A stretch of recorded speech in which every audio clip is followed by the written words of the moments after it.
Tu peux maintenant demander à ChatGPT de dessiner pour toi avec l'arrivée de DALL-E 3. Je t'explique comment y accéder et je te donne quelques astuces pour bien l'utiliser. Pour commencer, tu vas te connecter à ton compte ChatGPT+. DALL-E 3 n'est disponible pour l'instant que pour les abonnés ChatGPT+.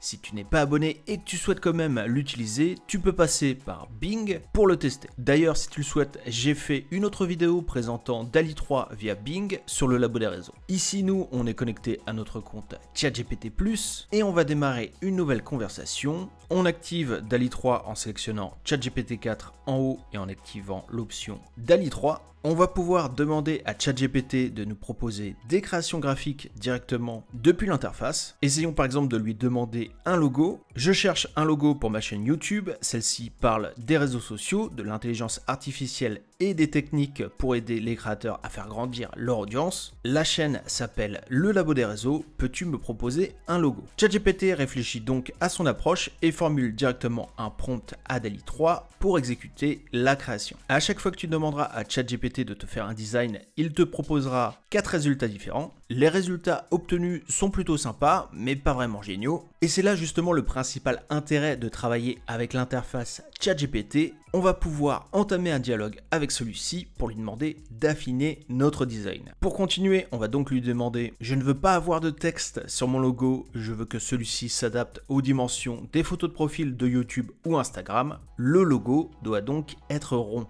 Il va donc me reformuler mes prompts pour me proposer des résultats avec un logo rond. Les résultats sont plutôt sympas et on va pouvoir continuer le dialogue avec ChatGPT pour affiner le résultat. Prends-moi la première proposition, fais-le en rouge sur un fond blanc.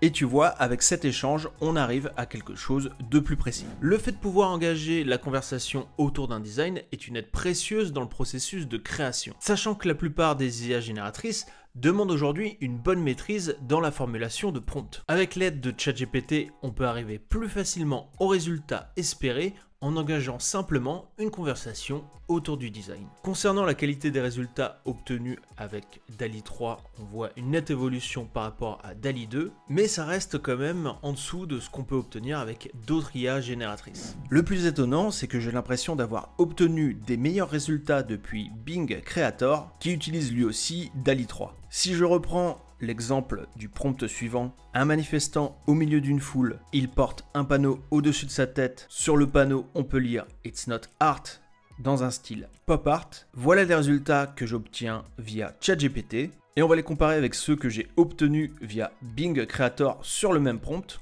Je te laisse faire ta propre opinion sur ces designs. Après, c'est peut-être simplement une impression car on le sait, les résultats sur les IA génératrices, c'est aussi beaucoup d'aléatoires.